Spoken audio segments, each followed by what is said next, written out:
माननीय वित्त मंत्री भारत सरकार सीतारमण जी के द्वारा जो प्रस्तुत किया गया बजट, उस बजट में ऐसे तो न बेरोजगारी का चर्चा है और न महंगाई का,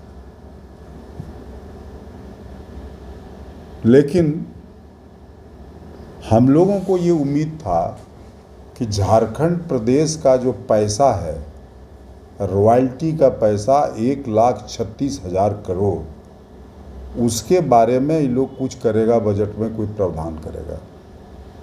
चूँकि इसलिए कि उसी पैसा को मांगते रहा लगातार माननीय मुख्यमंत्री हेमंत जी, और उसी मांगने के वजह से उसको वो लोग फंसा करके 5 महीना जेल में डाल दिया।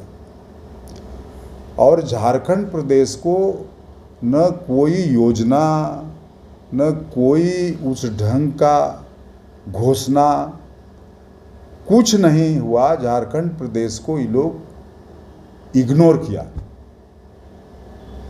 वही हम कहना चाह रहे हैं कि बहुत बड़बोले नेता हैं बीजेपी के लोग, जिसमें हम लोग का एमपी साहब भी आता है। बाबूलाल मरांडी बहुत जोर बोल रहे हैं आजकल, तो उन लोगों को सिर्फ वोटवे से मतलब है। 1,36,000 करोड़ यदि पैसा हम लोग को मिल जाता है तो चौतरफा विकास होगा इस राज्य का। कभी आज तक बयान नहीं दिया, ना आज तक बोला। उनकी सरकार चल रही है केंद्र में, उन लोगों को बोलना चाहिए इस पैसे को दे दो, लेकिन पैसा नहीं दिया। और ये लोग सिर्फ अपना सरकार कैसे बचे उसका इंतजाम किया, बिहार को और आंध्रा को। तो इस बजट का कोई औचित्य नहीं लगता है। ये बजट सिर्फ और सिर्फ वोट का बजट है। ये एक घोषणा किया है कि आदिवासियों का आर्थिक और सामाजिक स्थिति को दुरुस्त करने के लिए बजट में प्रावधान किया है। तो उस बजट में पूरे नॉर्थ ईस्ट के आदिवासी को भी शामिल किया है। हमारा कहना है उसके पहले भी मोदी जी घोषणा किए थे आदर्श गांव बनाने के लिए। सभी एमपी को भी जवाब दिया था आदर्श गांव घोषणा भी हुआ। वो आदर्श गांव में एक भी पैसे अलॉटमेंट के रूप में नहीं आया, और कोई आदिवासी गांव का स्थिति न सुधरा और न वहाँ कोई स्कीम बना।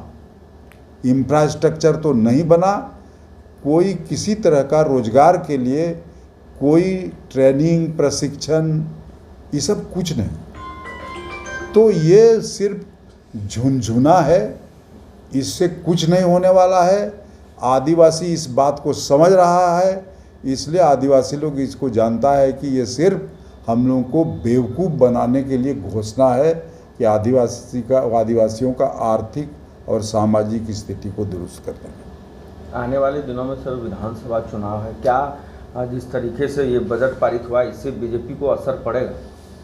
कुछ नहीं पड़ेगा, बीजेपी को कुछ नहीं पड़ेगा।